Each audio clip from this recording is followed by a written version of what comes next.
A mouse jumps off the Empire State Building. We'll assume is wearing a small parachute.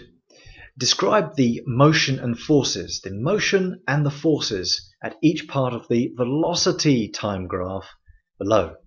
And we've got some words to help us. So at stage 1, notice that we have an upwardly sloping line which is straight.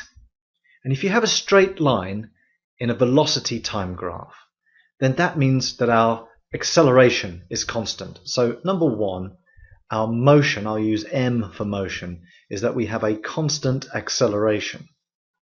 Constant acceleration, because that's a straight upwards line. And what about the forces? Well, with the mouse has just jumped off, so the only force acting on the mouse is its weight downwards. So that creates a resultant force. That is the resultant force. It's the only force that's acting. So we have a downwards resultant force, and that is the mouse's weight. Hence the reason it is getting faster and accelerating. What about at part 2, where the line is starting to slope less steeply? Well, that tells us that the acceleration is decreasing. It's still getting faster, but not as fast as before. So at the second, number 2, our motion is a decreasing acceleration. And the reason for that, if we look at the forces, is that here's our mouse. Yeah, I know it's a strange mouse, but hey.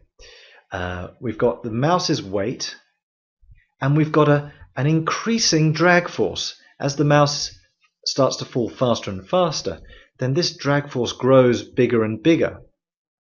There's air resistance. So we can say increasing air resistance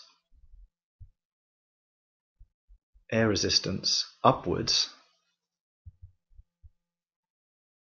and therefore, symbol for therefore, a decreasing resultant force.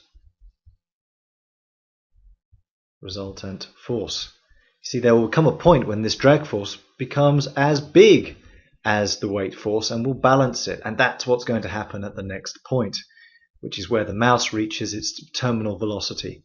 And at number 3, we have a straight flat line. So number 3, we have a constant velocity.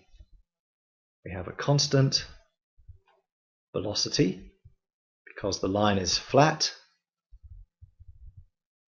on the velocity time graph, and that is called the terminal velocity of the mouse. Terminal velocity. And what about the forces? Well, the forces here are balanced. You see, we've got its weight downwards, and now we've got an equal and opposite air resistance or drag force upwards, and so there is zero resultant force. So we have balanced forces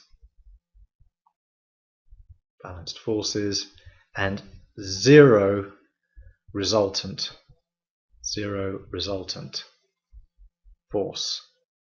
So therefore, if there's no resultant force, then there is no acceleration. We have a constant velocity. The mouse has reached terminal velocity.